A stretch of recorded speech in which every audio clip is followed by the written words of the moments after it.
आज भारताच्या 80व्या स्वातंत्र्य दिनानिमित्त जिल्ह्यातील अनेक नागरिक आपल्या न्याय हक्कासाठी उपोषण करीत आहेत. रत्नागिरी जिल्हाधिकारी कार्यालयासमोर उपोषण सुरू आहे. शासन पातळीवर या उपोषणाची दखल घेण्यात आली आहे. त्यामुळे आता शासनाकडून कोणता निर्णय घेतला जातो याकडे उपोषणकर्त्यांचे लक्ष लागून राहिले आहे. उपोषणामध्ये जयगड येथील तिहेरी खून प्रकरणी तत्कालीन पीआय विरुद्ध बडतर्फीच्या कारवाईसाठी सामाजिक कार्यकर्त्या संध्याताई कोसुमकर आणि त्यांच्या सहकारी महिला उपोषण करीत आहेत. तसेच संगीता अशोक धुमाळ, आंबेकोणी, साखर राजापूर या बळजबरीने दागिने व पैसे लंपास करणाऱ्यांविरोधात कारवाईसाठी उपोषण करीत आहे. मिलिंद सीताराम मोहिते करंबेळेतर्फे संगमेश्वर हे मजूर असल्याचा दाखला मिळवण्यासाठी उपोषण करीत आहे.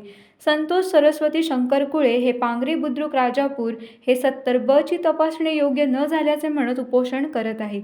जितेंद्र उमाजी बिर्जे शीळ भंडारवाडी पावसाच्या पाण्याचा नैसर्गिक प्रवाह घराच्या परिसरात येत असल्याचा प्रतिबंध करावा म्हणून उपोषण करीत आहे. प्रमोद देवराव जाधव ओरी रत्नागिरी हे अन्यायाविरोधात उपोषण करत आहेत. अर्बन बँक कर्मचारी संदर्भात देखील न्यायासाठी उपोषण सुरू आहे. तसेच संगमेश्वर तालुक्यातून हेगिष्टे कुटुंबीय भूमी अभिलेख विभागाच्या गलथान कारभाराविरोधात उपोषण करीत आहेत. रत्नागिरीत इतक्या मोठ्या संख्येत प्रथमच दिवसभर उपोषण प्रक्रिया सुरू असून यातील अनेकांनी न्याय मिळेपर्यंत आमरण उपोषणाचा इशारा दिला आहे. नमस्कार, आम्ही हेगिष्टे कुटुंबीय आज इथे रत्नागिरी जिल्हाधिकारी कार्यालयासमोर उपोषणाला बसलो आहोत. भूमी अभिलेख रत्नागिरी आणि संगमेश्वर आमचं नकाशावरती जी त्यांनी चूक केली होती ती दुरुस्त करण्यात वारंवार दिरंगाई करत आहेत आणि जाणून बुजून नकाशा देत नाही आहेत. दरवेळी ते काही ना काहीतरी कारण काढून वेगवेगळे इश्यूज देतात आणि नकाशा देत नाही आहेत. त्याच्यामुळे आम्हाला हा त्याचा टोकाचा निर्णय घ्यावा लागलेला आहे. आज तुम्ही बघू शकता की आमच्याबरोबर माझी आई आहे, वय वर्ष 85 आणि बाकी पण सिनियर सिटीजन आहेत. आम्ही आज उपोषणाला बसलेलो आहोत. अधिकारी 2 वेळा येऊन चौकशी करून गेले, पण त्यांच्याकडे काही ठोस उत्तर नाही आहे की ते सुधारित नकाशा का देऊ शकत नाहीत. हे कायद्यानुसार त्यांच्याकडे ठोस उत्तर नाही आहे, त्याच्यामुळे ते आता विनवणी करत आहेत. पण आम्ही आमच्या निर्णयावरती ठाम आहोत. जोपर्यंत नकाशा मिळत नाही आणि त्याच्यावरती कुठलाही शेरा नाही आणि अतिक्रमण मार्क करून दाखवत नाही तोपर्यंत आम्ही ते उपोषण थांबवणार नाही. धन्यवाद.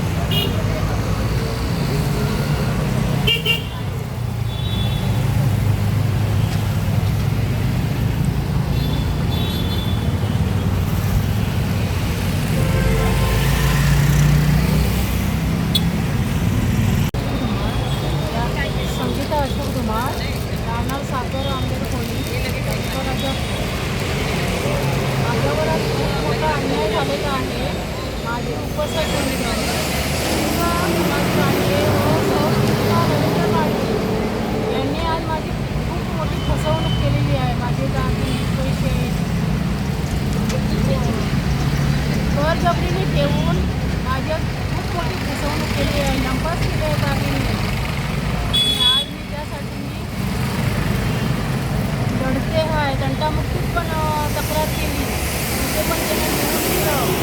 6 महिन्याची मुदत घेतली तरी पण काही त्याच्यावर परिणाम झाला नाही. त्यानंतर मी वारंवार नाटे पोलीस स्टेशन येथे फिर्यादी करत राहिली, तरी पण त्याच्यावरती काहीच हे केलेलं नाही आहे अजूनपर्यंत. म्हणून मी मंत्रालयापासून आज महाराष्ट्र स्वातंत्र्य दिनी आज उपोषणाला बसली आहे. मला न्याय मिळवून दे. माझे दागिने व पैसे त्याने घेतलेले परत देऊ दे. मी हे आमरण उपोषण अजिबात सोडणार नाही आहे. माझे जोपर्यंत दागिने व पैसे देत नाही आम्ही तोपर्यंत मी आमरण उपोषण सोडणार नाही. हे रत्नदुर्ग रिक्षा व्यावसायिक संघटना यांच्या विरोधात आमचं हे आंदोलन आहे. आज जवळजवळ 1 वर्ष झाला. त्यांचं जे स्टँड आहे ते दुसऱ्याच ठिकाणी आहे. त्यांना मंजुरीचे स्टँड आहे ते दुसऱ्याच ठिकाणी आहे आणि ते स्टँड सोडून आम्ही ज्या ठिकाणी लावतो तिथं ते आम्हाला मज्जाव करण्याचा प्रयत्न करतात. माझ्याबरोबर जवळजवळ 9 जण लोक उपस्थित आहेत. त्याच्यासाठी त्या सर्व यंत्रणेला मला असं सांगायचं आहे की अशा ज्या मुजोर आणि खाजगी लोकांच्या त्यांचे जे चाललेले प्रकार आहेत त्याच्यावरती कायदेशीर कठोर कारवाई केली पाहिजे. त्याचबरोबर माझे जे उपजीविकेचे साधन आहे म्हणजे मला आर टी ओला दिलेलं जे परमिट आहे परमिटमुळं मी रिक्षा घेऊ शकलो आणि ती व्यवसाय मी करण्यासाठी घेतलेली आहे आणि ते माझं उपजीविकेचे साधन आहे. त्या उपजीविकेच्या साधनापासून वंचित ठेवायचं काम केलं जातं आहे. तर त्याच्या विरोधात माझं हे उपोषण आहे आणि यांच्यावरती ॲट्रॉसिटी ॲक्टप्रमाणे गुन्हा दाखल झाला पाहिजे असं माझं म्हणणं आहे. आणि त्यांना जे निवडून नेमून दिलेले जे स्टँड आहे त्या ठिकाणी त्यांनी लावावे आणि धंदा करावा. आमचं काय त्याच्याबद्दल म्हणणं नाही. माझं नाव जितेंद्र उपाधी दिरजे, राधापूर तालुक्यातील भंडारवाडी म्हणजे राधापूर शहराच्या लगतच माझं गाव आहे. माझ्या घराच्या वरती 3 घरं आहेत. माझं घर खाली आहे. वरून पावसाचं गेली अनेक वर्षापासून पाणी माझं पंपाला देतो ते पुढे जातं. पुढे जे जातं पाणी ते वरील एका कच्चं घर आहे त्याची जमीन आहे. त्या माणसाने गेल्या 7-8 वर्षात हळूहळू आपलं बांध पुढे करत आणलं आणि आता हा बांध माझं पाण्याचा मार्ग असा होता ना असा बांध होता तो त्यांनी 4-5 फूट पुढे आणला सगळं पाणी माझ्या पडत जातं. गेले वर्षभर पंचायत समिती, ग्रामपंचायत, तहसीलदार, प्रांत, collector office, police station, DYSP, DSP सगळ्यांना पत्रव्यवहार केले. प्रत्येक जण फुटबॉल जसे खेळतात ना त्या पद्धतीने आमचे खेळत आहेत. अमुककडून अमुकडे पत्र, तमुकडे आणि योग्य निर्णय काय नाही. 1 मेला मी राजापूर तहसीलदार समोर मी बसलो त्यावेळी मला यांनी आपलं व्हिडिओनी असं मला मला पत्र दिलं होतं. तुमचं घर खाली आहे, वरून ते काय आहे तुम्ही घर ते पाणी खाली येणारच आणि तुमच्या इथे जे काय पाणी येणार आहे त्याचा मार्ग तुम्हीच करा. हा मला त्यांचा न्याय काही कळलाच नाही. म्हणजे आज असं झालं ना की म्हणजे आम्ही पुढे आहोत मूर्ख आहोत त्यांचे सतत पत्रव्यवहार करतो. आज जवळजवळ 100-150 व्यक्ती आहे प्रत्येकाला पत्रव्यवहार करतो. म्हणजे आता काय करायचं ह्या लोकांसाठी भानगडी करायच्या मारामारी करायच्या त्यावेळी आम्हाला काय मिळणार. आता हे माझं हे दुसरं उपोषण आहे आणि परवा तर तहसीलदाराने आम्हाला सरळ सांगितलं की तुम्ही उपोषणाला बसा. बसायला सांगायचं होतं तर मग आम्हाला बोलवायचंच नव्हतं ना. चंद्रशेखर दिगंबर सुर्वे, राहणार देवरूख. माझ्या घरालगत शेजारी असणारे भास्कर शहाणे यांनी आमच्या विहिरीलगत सेप्टिक टँक बांधले नियमाचं उल्लंघन केलं होतं. त्यावरती त्या पहिल्या 2 मुख्याधिकारी देऊळघाटमधल्या त्यांना नोटिसा काढल्या होत्या काढून टाकण्याआधी. पण आता जे नवीन मुख्याधिकारी आलेत प्रशांत भोसले म्हणून तर त्यांना पाठीवी घालतात. त्या नोटिसा काढण्यासाठी नोटिसा नियमाच्या आधारे त्यांना काढलेले आहेत पहिल्या मुख्याधिकारी. पण ह्या त्यांना पाठीवी गेल्या 15 ऑगस्टपासून उपोषणात त्यांनी मला पत्र दिलं होतं आणि ते रजिस्टर काढून टाकू त्या काढून पण त्यांनी मला पाठवण्याचा मला. तुम्ही आता इथे उपोषणाला का बसला आहात? त्यांना मी अजून त्या संदर्भात आम्हाला काही उत्तर देत नाही. त्याला माणसाला पाठीशी घालतात सेप्टिक टँकवाल्याला ज्यांनी यांच्या मुख्याधिकाऱ्यांनी अगोदर नोटिसा काढल्या होत्या. आम्ही त्याला काय म्हणतो की मी त्या आमचं चुकीचं असेल तर त्या 2 नोटिसा रद्द करा. मुख्याधिकाऱ्यांनी पहिल्या मुख्याधिकारी झाल्या त्या चुकीची असेल तर रद्द करा आणि आम्हाला उत्तर द्या. 2024 साली जयगड खंडाळा येथे जो मर्डर केस झालेली होती त्या संदर्भात आम्ही उपोषणाला बसलो आहे. की माझ्याबरोबर आज उपोषणाला वंदना जंगम ह्या सुद्धा आहेत आणि आपल्या भरारी संस्थेच्या कार्यकर्त्या पण आहेत की ज्या स्वतःचा मुलगा बेपत्ता झाला आहे यासाठी वारंवार जयगड पोलीस स्टेशनला गेल्यानंतर त्यांची तक्रार घेतली नाही आणि मग त्या SP साहेबांना कुलकर्णी साहेबांना भेटल्यावर त्यांची तक्रार दाखल करून घेण्यात आली की मुलगा मिसिंग आहे. पण त्याचा कुठला शोध घेतला गेला नाही जाणीवपूर्वक. त्यासाठी API कुलदीप पाटील हा जबाबदार आहे आणि त्याने जाणीवपूर्वक त्याला माहीत असलेले मर्डर लपवून ठेवण्यासाठी दुर्वास पाटीलची मदत केलेली आहे.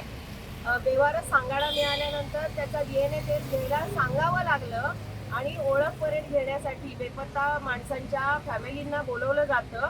तर याने जाणीवपूर्वक ज्यांनी मर्डर केलेला आहे जे आरोपी आहेत त्यांना त्यावेळेला तुमचा हा नोकर आहे का आणि त्याचा हा सांगाडा आहे का आणि त्याच्या ह्या वस्तू आहेत का असं जाणीवपूर्वक ज्यांनी मर्डर केला त्यांना बोलवलं. आणि तिसरी गोष्ट म्हणजे त्यांचे आम्ही वारंवार राकेश सापडत नाही आहे तर त्याचे फोन तपासा त्याचा फोन कुठे आहे विचारल्यावर 11 महिने झालेल्या राकेशला मरून 11 महिने झाले होते त्यावेळेला आम्हाला माहीत नव्हतं तो मयत आहे ते. पण भक्ती मयेकरच्या मर्डरमुळे आपल्याला कळलं की राकेश मयत आहे, पण आम्ही त्यावेळेला शोधत होतो त्याला. तर त्यावेळेला त्याचा फोन कुठे आहे विचारल्यावर अचानकपणे 4 दिवसांनी राकेशचा फोन आठवडा बाजारामध्ये चालू झाला आणि बंद पण झाला. मग आम्ही जेव्हा SP-ना चौकशी करतो त्यावेळेला ते फोन चालू होतात, पाहिजे तेव्हा बंद होतात. हे कोण कळवतं? हा कुलदीप पाटील कळवतो. म्हणूनच ह्या API कुलदीप पाटीलच्या फोनची तपासणी करावी. त्याचा ह्या मर्डरमध्ये हात आहे, त्यामुळे त्याच्यावर निलंबनाची नाही तर बडतर्फीची मागणी आम्ही केलेली आहे. माझं नाव इम्रान कमरुद्दीन शेख. मी उपोषणाला बसलो या अर्थी की राजापूर अर्बन बँक रत्नागिरी शाखा इकडे आम्हाला 2020-21 साली जो बिल्डिंगमध्ये आमचे फ्लॅट संदर्भात लोन केला नाही, एका दिवसात पैसे वाटप केला नाही आणि जो सर्व घोटाळाच आहे, जेवढे पण कुटुंब बसलेत हे त्याचसाठी बसलेले आहेत. हे काय यांचा मुलगा मेला टेन्शन घेऊन आणि यांच्यावर कारवाई करायची. जो हा गुन्ह्यामध्ये हा जो गुन्हा नोंद झाला आहे त्याच्यामध्ये मी जानेवारी महिन्यामध्ये अर्ज दिला आहे, पोलीस स्टेशनला एक निवेदन दिलं होतं. त्याच्यावर काही कारवाई झाली नाही. का नाही झाली? मला साधा बोलवला नाही पण नाही पोलीस स्टेशनमध्ये की बाबा काय हे एवढा मोठा हे कशाला आणून दिला आहे. नावरती SP साहेबांकडे पण दिला होता, कोणीच बोलवलेलं नाही. म्हणजे ह्यांना कोणतरी पाठिंबा देतं आहे या पाठी घालतं आहे. यांच्यावर कारवाई झाली पाहिजे. उत्तम आयरे जेवढे संचालक मंडळ आहेत. काय नेमकं तुम्ही का बसणार आहे? पण मला पण त्यांनी नाटेकरांनी बँकेत बोलावून म्हणजे तुम्हाला घर हवं म्हणून सगळं हे ब्लॉक देतो म्हणून सांगितलं. कर्ज रिटर्न फाईल वगैरे माझी घेतलं आणि माझ्या रिटर्नवर कर्ज मंजूर केलं आणि विजय साहेब होते तेव्हा आणि आम्हाला देतो सांगितलं आणि फ्लॅट बांधून वगैरे म्हणजे सगळं करतो आम्ही काम.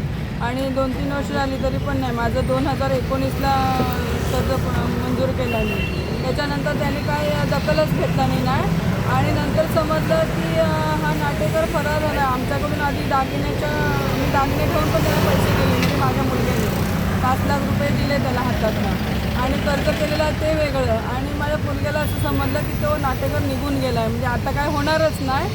आणि त्याच्यानंतर त्यांना धक्काच घेतला ना, 8 दिवस तो जेवला पण नाही आणि नंतर मग त्याने असं आत्महत्या केला. आणि नंतर तो गेल्याच्या नंतर लोकांनी पत्रकारांनी काय केलं नाही की ह्यानं ह्याच्या अंगावर कर्ज जास्त झालं म्हणून आत्महत्या केली असं काही ना काही पेपरला दिला नाही. पण खरी स्टोरी हीच आहे. तर त्याने आत्महत्या केल्यानंतर कसं राजापूर अर्बन बँकेच्यामुळे सगळं हे घोटाळा झालेलं आहे. टाइम्स डिजिटलला लाईक करा, शेअर करा, सबस्क्राईब करा आणि बेल आयकॉन दाबायला विसरू नका. Times digital.